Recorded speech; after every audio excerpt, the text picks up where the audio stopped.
go. You played an ad. Oh my god, we are live, Steven. You played an ad. What? Copyright again.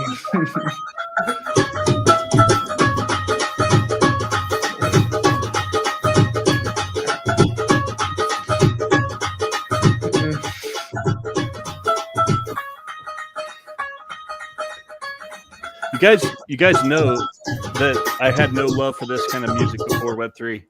I had no love for this music before Web3, and then Web3 has given me the appreciation for all this kinds of different music. Copyright strike that, YouTube.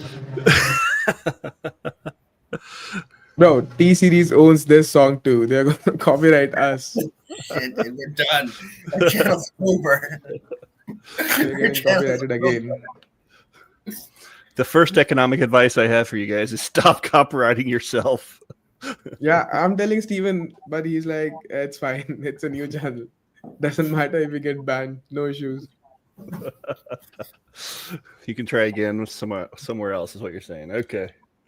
So let's get started, guys. We are live, and few of the people are watching us. I am Pajit. This channel's name is Pajit On Chain, and today we have Eric with us. He is the head of economy of Valannia, and we have Steven, who is just here to watch, and he's going to have his breakfast while listening to both of us. How are you, Eric? I'm good. It's good to be with you guys. And how are you, Steven? I'm good. I'm excited to meet Eric here for the first time and get his perspective on Valannia, the game. Such an insider. What a privilege. Oh, you guys. Very funny. So, what questions do you have for me? just so everybody knows, I think this is the first time Eric is on a video call live and talking about Valannia. Okay, I already got a comment. Somebody commented, Lord Eric. They're already a followers, Eric.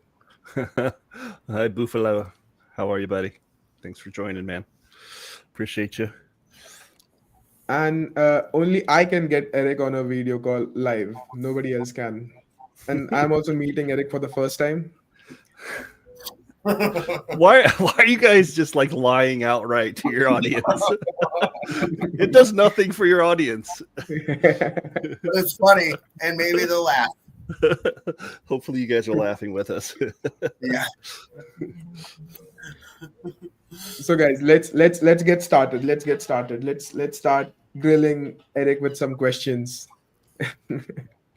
Deal. So how was your journey in Valannia, Eric, for the last few months? How are the things going? What were the new challenges you faced? All right. So let's see. I've been with Valannia for over a year now. A year and 2 or 3 months. Was one of the first I would say contracted employees to discuss economics and build it from the grassroots, which is what was really exciting about the opportunity was Call, just being an amazing guy. If you guys know Call and Manu, recruited, our company W3 Economics, which we basically come in and help create the economics and advise the company on how to do economics. And then we collectively, I started as head of economy for Star Atlas after a long corporate career in banking, and always been a gamer, always played economic games and really into the strategies and love difficult games. So that's kind of where it kind of led from, a banking, I'm a recovering banker, to a currently head of economy for game and trying to make it as realistic, because we are dealing with real assets in the world. And so that combination of gaming and real assets and, understanding people and how they operate with their finances and how they want to play games and difficult games was kind of this opportunity came with Valannia, with these guys, where we could start from the beginning and help shape the entire atmosphere. So how it's been going has been amazing. It's truly, and I say this for real, like it's truly things I think about all the time for fun. and Call is exceptional to work with because just enough influence, but just enough pushback on like our ideas and things that we come up with to make it a real discussion. And a lot of times, if you don't have that real discussion, you end up doing the wrong things. And I think we've kind of, I don't want to say we've perfected, but we've definitely figured out a working relationship that allows us to produce fun, inviting gameplay, even at an early stage in the game. Yeah. So would you like to explain everybody what Valannia is? There could be a lot of people who could watch this video who are not in the Web3 gaming and don't understand the gaming and Web3 together. Sure. Okay. So gaming and Web3 together. Let's start with that. Gaming, like if you've played any strategy games, any like tycoon type games, or even like Wall Street games in the past where you had strategy. It's kind of those type of games, Railroad Tycoon, and I just thinking about that mixed with the gaming of, your fantasies, your Warhammer, and kind of goes over into world building. So you're mixing these two gaming genres together of kind of your fantasy role playing, world building with actual economics gaming as well, and putting it together for real assets. So the real assets are the Web3 part. It's the on-chain crypto, real world assets being played out in real time over the entire world with anybody who wants to participate. It's a new kind of opportunity to play games and develop what I would think is going to be future economies.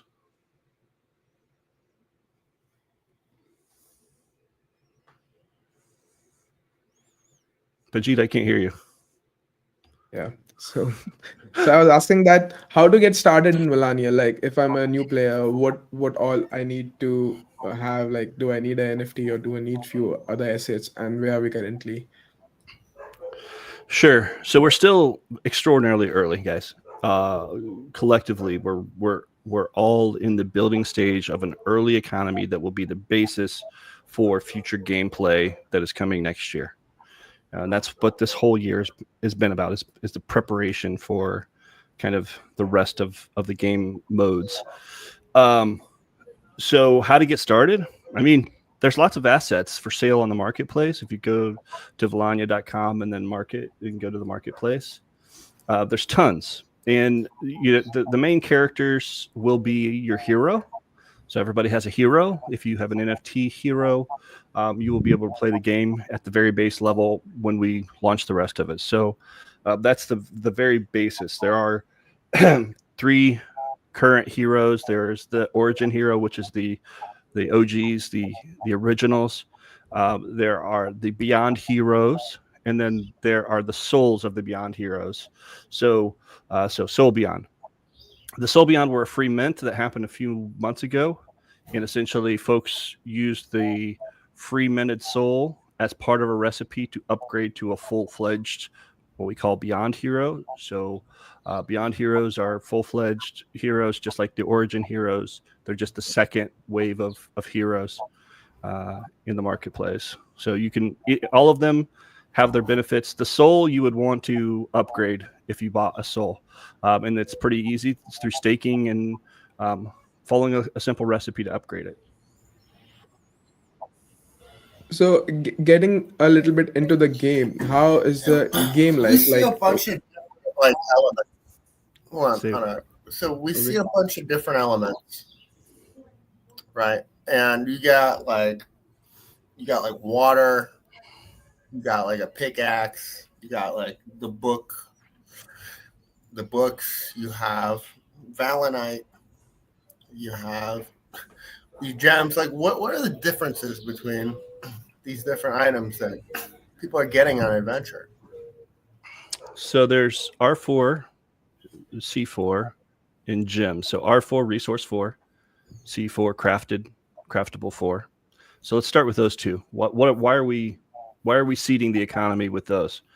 It's because we're seeding the economy with those to get enough into gameplay at a dispersed amount before we launch the next Realms gameplay, where you're going to need these assets. So they have no utility currently. When we drop these, we understand, and we've been very open with the fact that we're dropping you a gem currently or water, and we have not given you completely the rest of the details. And that is, by design. We want people to mentally be playing the game before the game comes out, so they can start to figure out, okay, what would I use? Excuse me. What would I use a piece of paper and water for? What would I use an axe and wood for? Those type of things. So they're thinking about what's next, and everybody's at the exact same spot of mentally projecting what their gameplay is going to be. So, but we need to have those out there, because if you start an economy with absolutely zero in the economy, you guys are economists, so you would understand. You don't have anything to trade to start the commerce, and if you don't have a base layer where it's dispersed, people aren't making different decisions based on their own internal strategies. So the game before the game is what we're playing right now, and the utility is coming, and it's not far away. But to be specific, Steve, about what each one of those do, we have not released yet, and that's part of what's coming next. Okay. So it all felt to me like like our old meetings where you're talking and I'm looking at Steven's face. He's smiling a little bit, and I can't control my smile looking at him. Yeah. I'm trying not to look at Steve because I'll lose train of thought completely. Yeah. I'm here to distract you. I'm here to make you stronger. Okay. You're doing it, baby. Keep going. Yeah. I didn't finish the answer. The gems I didn't answer for you. No, I'll answer those. The gems are going to be used for different items to upgrade other things in the future. There's something called a Tixon machine that everybody's aware of. It's a machine that allows you to make changes and upgrades, and that'll be part of the next releases of Realms, and usability will happen then. Which gem right now is the most valuable? Like which gem should I be stacking up? So, not financial advice, of course, because I don't do that, and you know that. The intention is based on the odds. Let's say that based on the odds of drop, the Astrolite is the one that drops at the lowest rate, and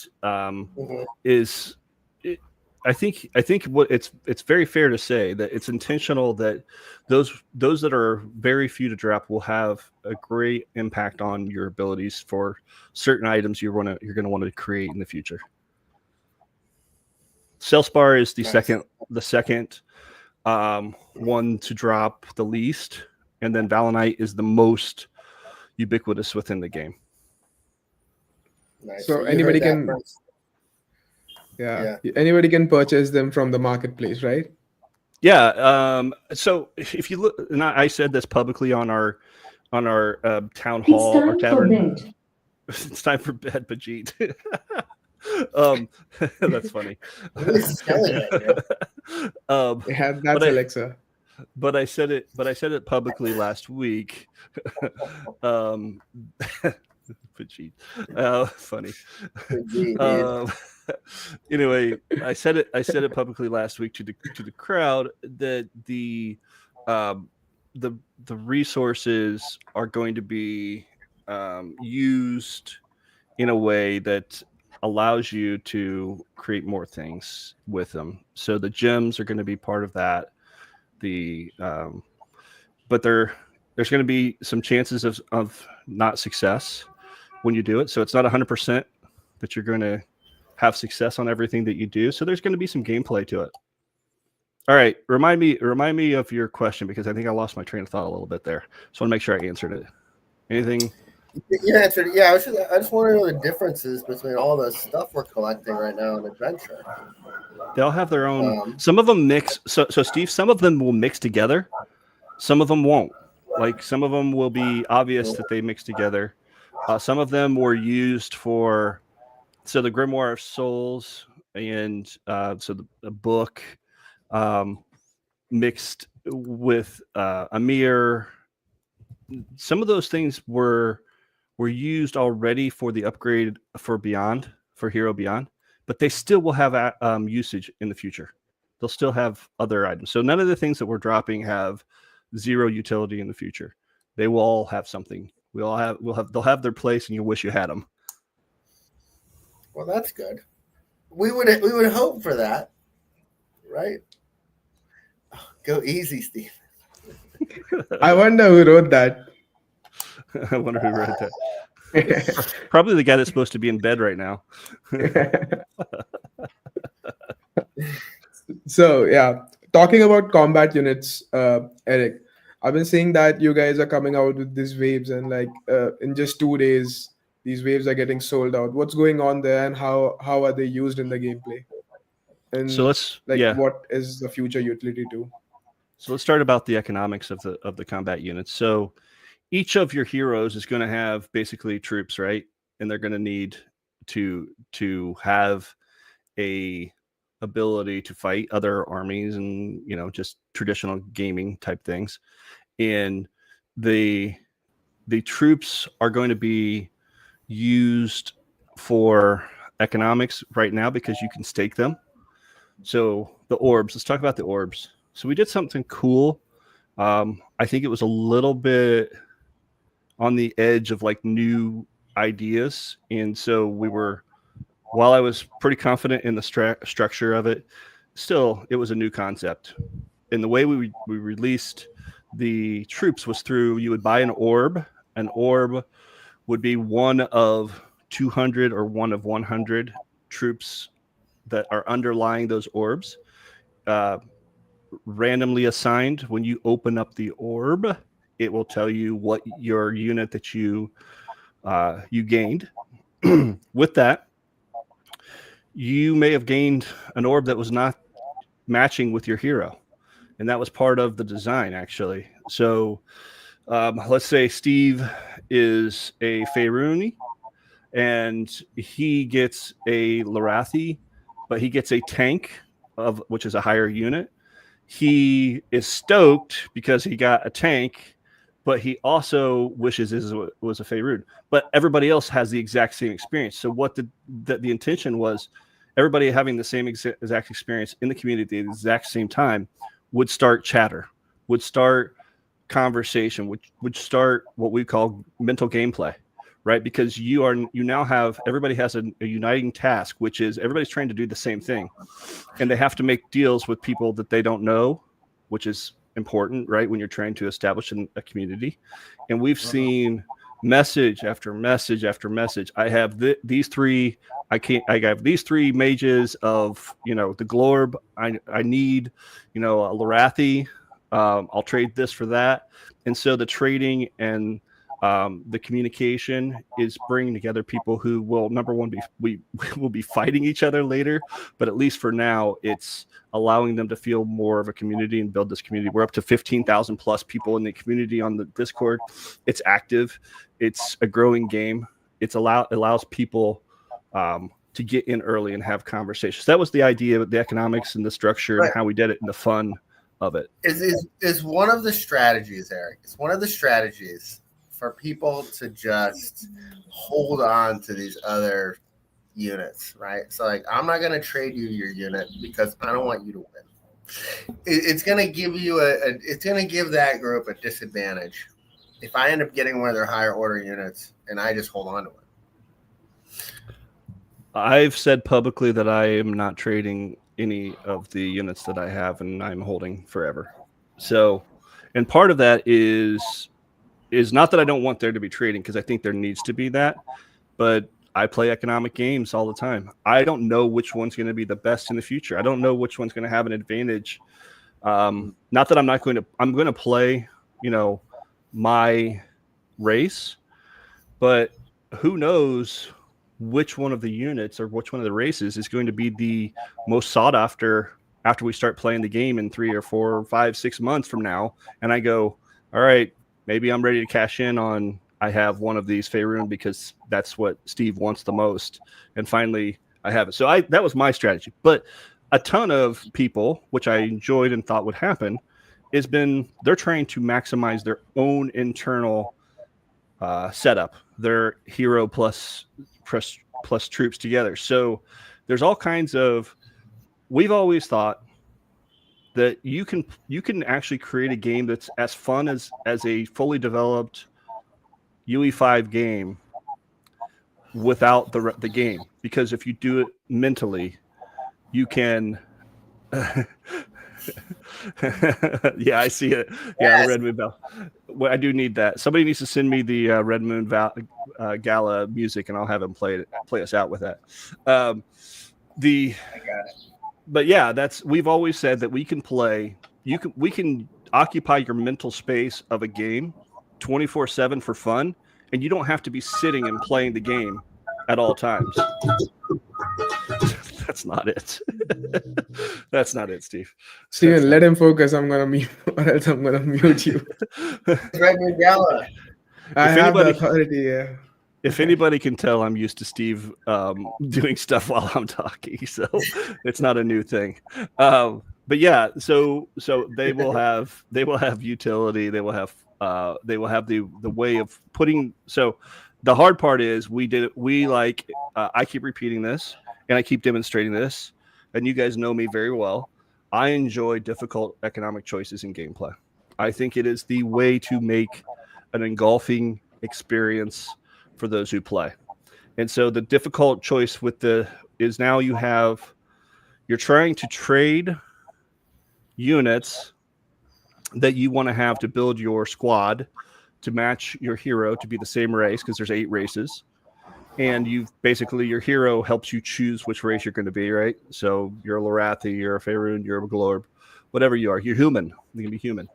And then you're trying to get, because you're going to need the same troops to match your hero in the future. But at the same time, we are giving you this difficult economic choice of, do you stake it? Because if you stake it, you can't trade it, right? Because it's staked. Yeah. But if you don't stake it, you're missing out on the things that you're going to need to start the game when we start here in a little bit on the Realms gaming. So difficult choice, intentionally. Now you can continue, Steven. Do you have any question now? Well, no, I don't. Could you go ahead? So, as you were talking about, the community is growing and like people are talking in the Discord. So I think it's very important, because in a bull market, you see a lot of activity. But once you create a community, once you have a community, and those are the reasons why a game survives, even if there's a downtime, if there's a bear market, or let's say that the market goes down. Things like this are very important. So, like, what are you guys also doing to make sure that the community is engaging and you guys are forming a strong community? It helps that we started this in a bear market. Let's be honest, right? We started before the new government allows us to play crypto and think of crypto as not a nefarious activity, but a fun activity. So we started from a time period when it was not easy. And so we as economists know that some of the best companies or best ideas or best games will come from the hardest parts of the economic cycle. Depressions, recessions create some of the best of the businesses in the world. So I think the activity that you see these are hardcore people. So what I'm saying is, if it comes back and something drops a little bit or something like that, I'm very little concerned, because these are hardened crypto enthusiasts who have been through the washer, been through the ringer, and now they are attached to I think a system and a gameplay that is obviously set up and thought out. Whether it's perfect or not is a different case, but the intentions are really strong and really good. And so far, we've been able to demonstrate an economic balance that allows them to play the game in a way that I think very few other games in Web3 have established this kind of adult-like economic structure.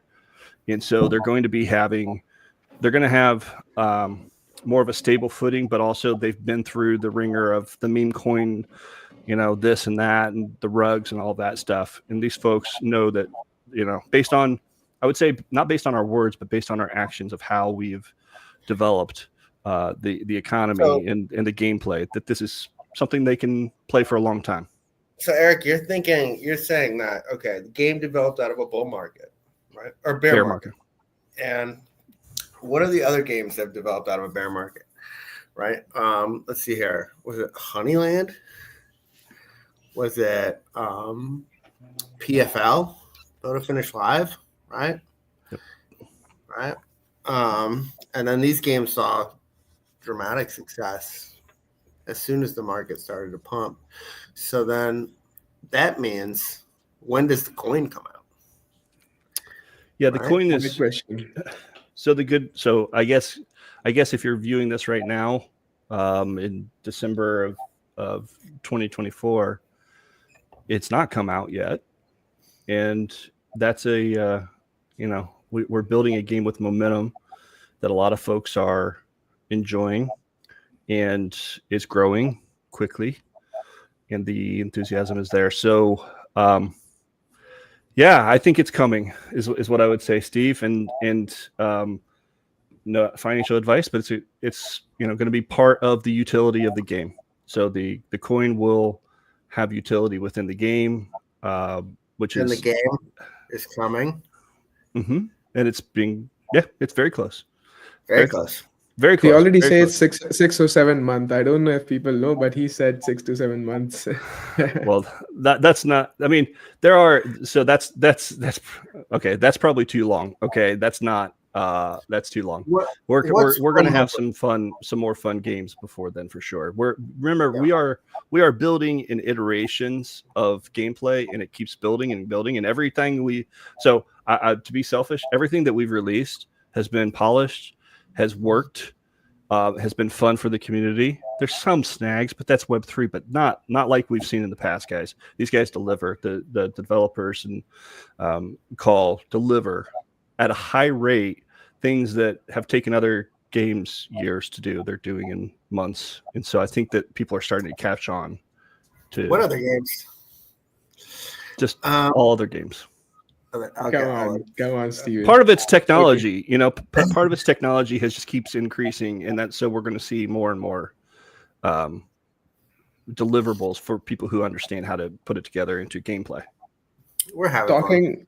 Talking about talking about tokenomics, Eric, what do you think is different in Valannia as compared to other games? Let's compare Valannia to a 2017 P2E game to a 2021 game or a bear market game. How is the tokenomics different, and how is the game economics going to be different than other projects?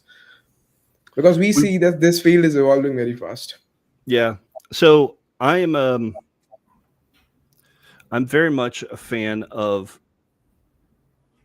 people understanding the structure of the economics in a relatable way.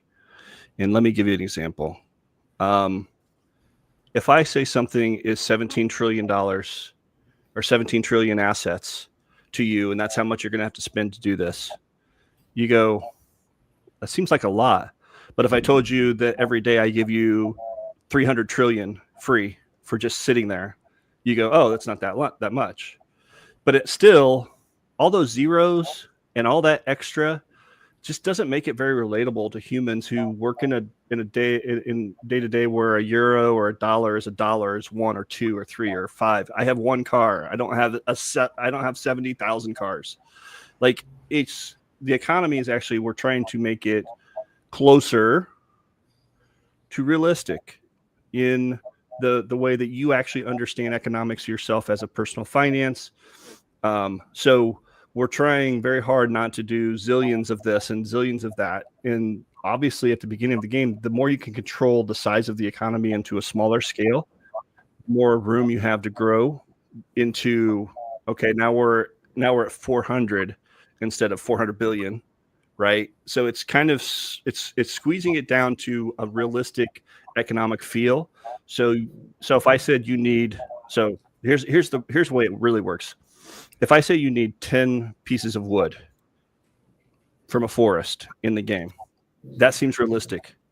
If I told you need 100,000 in 6 minutes of wood from this forest, it breaks the realism and the real feel of the game. So what we're trying to do is match somewhat with the fantasy, giving us the flexibility, but a realism of a smaller economics that builds into a larger economics as we go forward. So if I wanted to build a spaceship or something like that, if I told you I needed, 10 million pieces of metal, that actually kind of makes sense because it's a massive spaceship, right? So it's trying to make the scale correct to the economy to make it intuitive for your gameplay and your understanding. And this comes from an observation that games early on in Web3, and Glorbs do rule. This comes from a realization early in Web3 that to impress people and to make it look big and awesome, whether it's meme coins or whatever, everybody started putting zeros on the end of numbers to look big and bad. And what happens is inflationary pressures are crazy, and it allows for a disconnect from realism in that is in a way allows people to get wrecked because they don't understand the numbers at the largest levels and what the law of large numbers and how it works. And just basically all of it comes from what if actually just being normal and running it very similar to the economic structures that have worked forever and doesn't have to be hyped like crazy using inflated crazy numbers. What if that is the way for success? And so that's what we're coming towards. Which economic structures have worked forever? So the closest to realism is what I'm getting at. The ones that are closest, because pre-Fed or post-Fed, and we're not going to get into pre or monetarist. We're not bringing up Keynes, and we're not bringing up Milton. We're going to stick on game theory. But yes, I would say more Milton than Keynes if you wanted an answer from me. So so Milton Friedman is probably. I've always seen it as like a flow effect, right? Mm-hmm. Like you want the flow of emission to be like matched with the flow of use, right? Like Bingo. if you create 20 trillion wood, you want 20 trillion wood to be used in the same period, right? If you're going to emit that much, you're going to want the demand to be there. And so that in terms of inflation, it's like net zero, right? Or if you want very small inflation, you can sort of try to orchestrate that. But the thing is, you have human decisions that factor into this, right? Because human decisions come up with like, hey, what do I want to use this stuff for? Like everyone's going to pull it out of the ground. And that's the thing about having like a fixed supply curves. Okay. When you have fixed supply, okay, across every period, you're saying, all right, I'm going to emit this amount of wood, right? Then what if the demand isn't there, right? But you're still emitting all the wood, no matter what, no matter who pulls it out of the ground or whatever, who cuts the trees down. So I think a lot of it just has to do with, maybe creating a closer link between who's cutting down the trees and then who's building the houses or whatever. Yeah. So Steve, to your point, human decisions, there's another part of this that we talk a ton about that most people don't think about, but this is a opportunity / problem, right? In Web3 gaming is time. So time is a great restrictor, number one, for economic flow of assets, right? You can speed up the time of how far. So if I say it comes out at 5 an hour, whatever it is, well, only 5 can come out in that hour, and that limits that success. But what if there's a zillion people trying to get those 5? Now the market has said, oh my gosh, either it's so out of whack that nobody cares about them because there's not enough supply, or they're really in demand and the price of it. So there's a couple things: human decisions, supply to utility, balancing. Human decisions is the hardest part. So we know that how time works. Everybody understands. I mean, at least we think we do.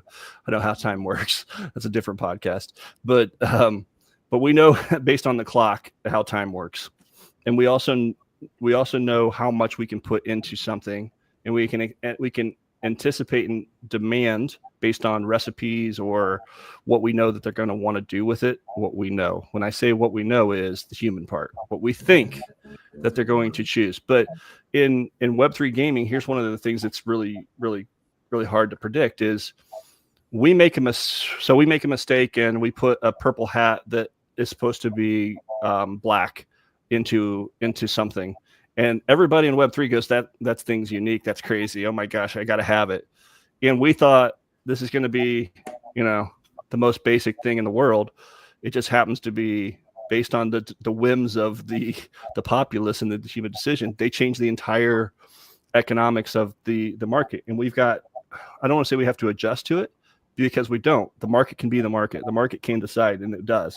But we've got to be open to the fact that things and whims of the humans involved is going, and their reaction is the hardest part. So having a range is kind of, Steve, we talked about this, like having a range of expectations, and it just becomes, to reaffirm the marketplace, you can just say it's within the range of what we expected. And those are usually, for me, it's usually a 10% plus or a 10% minus of expectations. And if not, then we go, okay, well, let's watch this over time. And so we can make adjustments, but not adjustments backwards, it's adjustments forwards, meaning we can say, hey, for some reason that purple hat was oversupplied, right? Well, we can say that purple hat is now going to be necessary for something that everybody else is going to want as well in a higher amount going forward. So it keeps it. These are ideas and things that we've learned through mistake after mistake in the Web3 gaming, and seeing how do you adjust it to keep it interesting, but also keep it fair going forward. So that's kind of that human time realism. So the realism part, you said 20 trillion wood. I say, what does 20 trillion wood create? Well, it creates 10 trillion of this. Oh, okay. Now you got 10 trillion of this. What do you do with that? So keeping it closer to realism helps the player establish a mental value of what this means. Not saying it's exact one for one, like a piece of wood at Home Depot is the same as a piece of wood in our game. I'm saying it just gives it a more comprehensible feel to the gameplay and realism when we get into real maps and real travel and those type of things. Mm-hmm. Where do you think Elementara went wrong? And oh gosh, and how is Valannia different than Elementara? I love Elementara. I love Elementara. I love Absolute. I love those guys, and I'm a big fan, and that's all I'll say. I think that they still have a lot to offer. So that's all I'll say. You do? Yeah, I think they're great. Steven is doing it purposefully. No, I'm introducing a Socratic method. Okay, so like I'm introducing, what are the risks to crafting economy, right? And what if Solana gets congested? Mm-hmm. And it happened last year, right? And it destroyed Elementara. And so I'm saying is like, what are the risks to Valannia? How are they thinking about this risk? Are they doing anything to mitigate it? Yeah, a lot of it is based on. This is a slippery conversation, Steve. I know you're trying to go to. So, how much of your system is 100% dependent on the blockchain is a risk and an opportunity. And everybody would love to live in a world where everything is done 100% on the blockchain and it's easy to see and all that stuff. But it's not. it can't be currently yet, but maybe in a year or two, or Fire Dancer comes online and we're like, all those are assured and solved. We had a meme coin storm that happened that just was absolute crud for the timing of some of the games releases, including Elementara. Had a really tough time with it. Is that any fault of their own? Absolutely not. Yeah. Did they create a No, great product? but They it's did. definitely Absolutely. a risk. But It is risk, Yes. but it's also Well, right now it- it appears But- that we've had a lot of progress. But yeah. I feel like when main Fire Dancer is online, I'll feel a lot more comfortable. But that's just the way it works as a growing early economy. I've likened this in conversations to 1994, 1995 internet. And we didn't have broadband. We didn't have all the rest of it, but we knew we had the right ideas and we had the right structures. And a lot of great things came from that. And that's where you've got to be picky, choosy, and understanding where we're at. And then also go, holy crap, what if I could have went back to 1994 and took a little bit of everything that was going on and got involved early? What would my life have been different? And I could do that because I was there. I mean, if Solana have- gets congested, it's not Valannia's fault, and all the million people who are trading in Solana are going to face the same trouble. So, and it happens with all the other blockchains. So this is something which you can't do anything about. Right, but it's foreseeable potentially because it's happened to another crafting game quite recently, and it really damaged that game a lot. So that's why I was bringing it up, because also it's like, what is the mixture of Web3 elements and Web2 elements here? Especially in the crafting setup. Is everything going to be on chain? And no, that really is the question. Yeah. So the answer is, if you're worried about future congestions for Solana and games that were heavily dependent on the blockchain being up and allowing transactions to go through to ensure that they're mixing of the ingredients together to produce something new was all done on the blockchain 100%. That is not the case with Valannia. They are using different ways, and I don't want to go too far into it, but they're using basically ways to ensure that it goes through and is able to craft. And because continuity of game, as we learned last year, is majorly important to momentum and building of economics. And I think Call and Manu would probably be the best to answer that question next week. When you talk to Call, you can bring that up with him, Steve, and he'll give you a better, deeper. They're coming up on Monday, right? Well, I may not be here. I might be in Machu Picchu in Peru. But I think you told everybody that he is coming. Nobody knows as of now. Well, yeah. Well, hey, if they made it to 43 and they're listening to me still, then they deserve a little alpha. There you go, guys. Yeah, just cut the pod now, dude. Just cut the stream now. I have few more questions. Like the biggest thing. Let's talk about the 19th, Eric. What's on 19th this month? It's 6 days before Christmas. It's 11 days to the end of the year or so. Yeah, I mean, a big event, stuff that I'm not going to ruin for you guys. What is on the 19th, Eric? There's a meeting that everybody's going to get together, and they're going to have a good conversation about the future of how things will roll and that type of thing. So there you go. It's a meeting. It's a town hall. Is it? Mm-hmm. Yeah, it's. I don't remember the exact verbiage that Pre used. If you guys are still watching, if you remember what we're calling it, that'd be good if you could put it in there, Buffalo. But I can't remember. It's one of them. It's not a Red Moon Gala, but it's just below a Red Moon Gala. So that means in our ranking, it's pretty darn high. It doesn't happen often. Okay. Lots of things in the work. I got all my answers, Steven. And you asked him enough questions. Don't ask him any more questions. You're coming with it. Listen, we have to ask tough questions, or else it's gonna seem like it's a fluffy interview. Right? This was not. Yeah. This isn't fluffy. Come on. This Come is on. good. And we can't Steven. be doing fluff, dude. We're not doing fluff on this channel. Dude. Come on, 2 more questions, Steven. Then Pajit on chain isn't fluff. Dude. Pajit on chain Yeah. is economics and fun. So let me give you some of the things that are really cool that I'm excited about. So we set up insider this. news. Is No. something- This is a little bit looking back, and then just something I keep coming back to that I think is really cool. So we attacked this free mint that we did in a different way. So the idea was 3,000 free mint of from while we grew the number of people into the economy, we were going to mint out 3,000. So 3,000 new free heroes. And so we only had the origin heroes, which was 2,000. That was earlier that we had minted, and it was success. But we wanted to try and bring more people in to play the game with us. And so the free mint became kind of the advised way to do it. But I mean, you guys know me. I don't like easy things, and the free mint was easy. It brings in people. So we've talked about this. Like, who does a free mint bring in?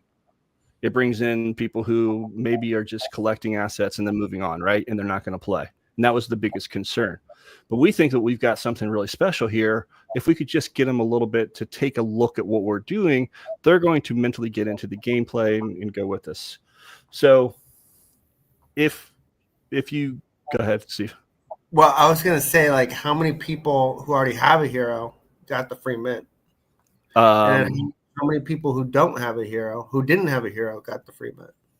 I don't have the numbers off the top of my head, but it's a lot of our people did get in there and get free mints. The other thing is here's another thing that we knew. People who got free mints, what are they going to do with them?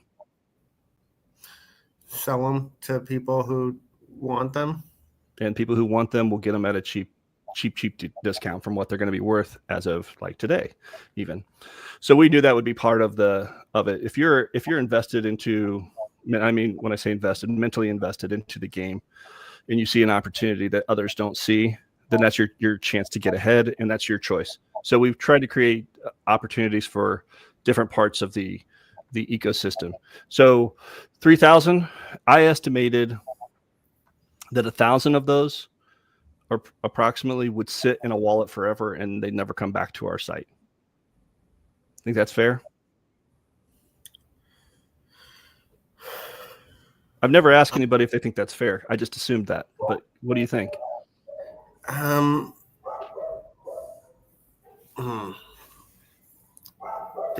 Yeah, that's fair. So instantly in my head, I'm thinking, okay, we're putting 3,000 out there, but really I'm dealing with 2,000 possible ones, right? In the equation and the mindset here. So how do we get those folks who came in to actively want to participate with just a free hero? So what we did was there's limitations on the adventures that a free hero can go on, meaning they cannot get some of the higher end gems like the Dragon's Breath and the Cell Spar, because they can't go into the places that the origin heroes could go in level 3 of adventure. So that was kind of the start. Is like, okay, we're making them, you can use them, but they're not as good. They're only helping you get the base level of gems that are going to be necessary for the next gameplay. But you understand that when you come in, you got something free. So the next step is, okay, how do I get to be able to go into level 3? Well, upgrade your hero through a recipe. Go through and play. Get some, buy some of the mirrors and whatnot from the OGs who are able to get assets to sell to them to help them kind of get on board. So that means your OGs win by allowing people through their gameplay to come and join the gameplay themselves with them, get to know some of the people. So the whole strategy was, if we do this, we'll get another set of origin heroes type.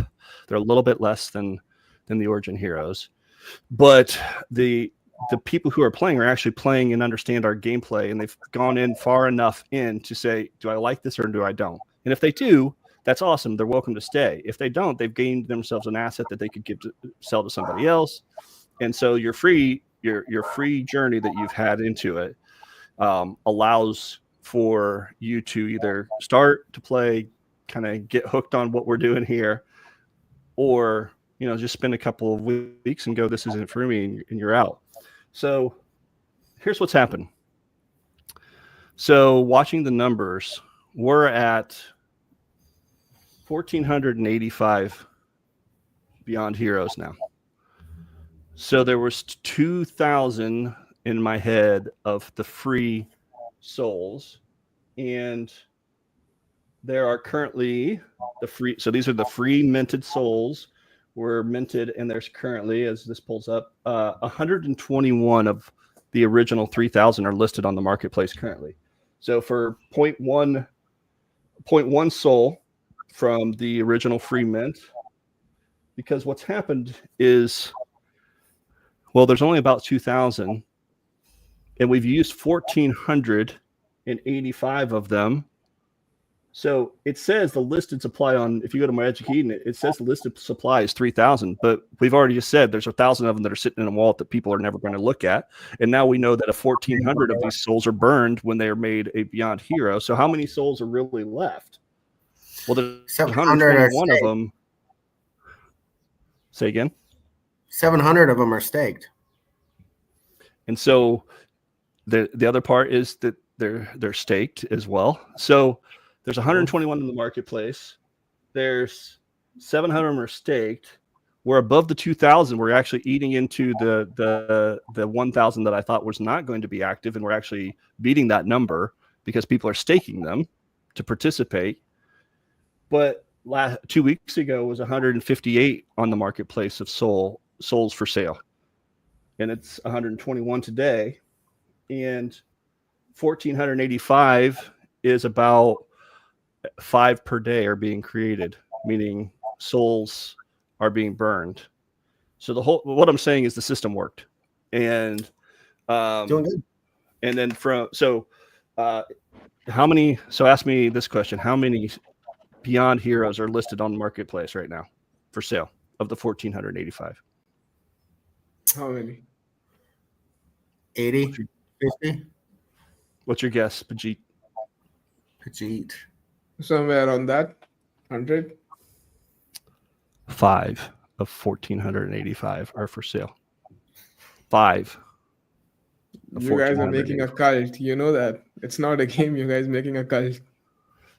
1,485. So every day there's more being created in this from those free souls that were created. And so part of it is assigning utility to them, right? Because with the staking for what's coming, everybody wants to keep them staked. So it keeps it away from gluttoning the marketplace. So all this is like by design. And so I think the reason I tell you guys this and go through this is that's the intention of how we're going to try and get the game to play the rest of the way forward, is in this realistic, smart, somewhat controlled marketplace where we're not putting a zillion in there. Like, you guys can understand these numbers because they're just 3,000 or less. Like, they're not a zillion of everything. I can count to them. Right. You can count to them. You can envision them. And you don't have to be an economist to do that either. You can just be a game player and understand and go, okay, well, there's not a lot of those. There's only 5 of those things. What happens when? So there's 5 of them, and the soul is Beyond Soul. The lowest one is 1.74 soul. There's 5 of them. So they're still approachable, but they're not. The next one goes to 0.2. The next one's to 0.25. The next one is 0.3. What happens when those are gone? Anywho, there's also our marketplace. The Valannia marketplace may have others that I'm not looking at, but what I'm saying is it's relatively small. It's relatively small compared to what it could have been if we didn't set it up correctly. And the marketplace has been seeing some sales. Yeah, we were noticing that more than the Magic Eden or Tensor Swap. So here goes my question. So Eric, you guys are like the DAO must be charging 6% of the transaction fees. So when in future a token is going to come, are you guys going to link the revenue with that token? Or is there any plans And how is it working? Not to be released yet or discussed. I think I want Call to be the one who discusses that with the community, and we'll get to that later. But yeah, I mean, there's everything has its place, guys. Everybody has its timing, but it will have utility in the game, is what I will say. Is the token. That's as far as I'll go. Smart. You'll want it. You'll want to have it. You want it. You must have it. I must have this. Give me the token. Give me the token.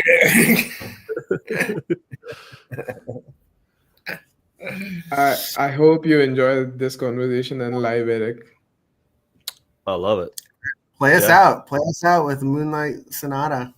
Wait. We gotta do our sponsors first. Wait. And before that, somebody asked where's the part 1. So me and Stevie were discussing Valannia. That was part 1. This is part 2. We are going to do a part 3 with Carl. And Eric, if you want to come to the part 3, you are invited. Steven, you are always there. So it's just like it's an everyday show where me and Steven yap about things, talk about things, look at their marketplace, check out the data. And thanks to our sponsor BotKing. Just if you don't have enough time to invest in block crypto, just go to the website, connect your Binance account to BotKing, and they will trade for you. The link is in the description, guys. Play the song, Steven. Actually, you play the song. Come out of here. What is this? Steve just dropped the mic on you and said, "I'm out." No, he's not leaving. No, I'm back. Come on. I'm Come on, play something. No. Play something that's We not got- copyrighted, dude. Yeah, we already got copyrighted twice, like in the last 2 days. I don't know how long this channel is gonna No, go. we didn't, dude. If you're sharing, All right, this Should song play will the definitely commercial. not get us copyrighted. Wait, we have to be careful about this. You was- say it was- this every single time, dude. It You was say funny this at every single time. first. It was funny at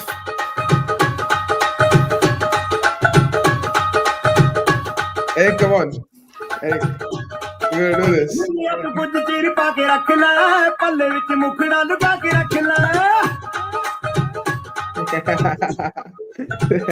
I'm going to post this video. I'm going to post under this video. 30 seconds. Maybe we'll be okay. Yeah. So that's it. All right. Okay, that's enough for the live.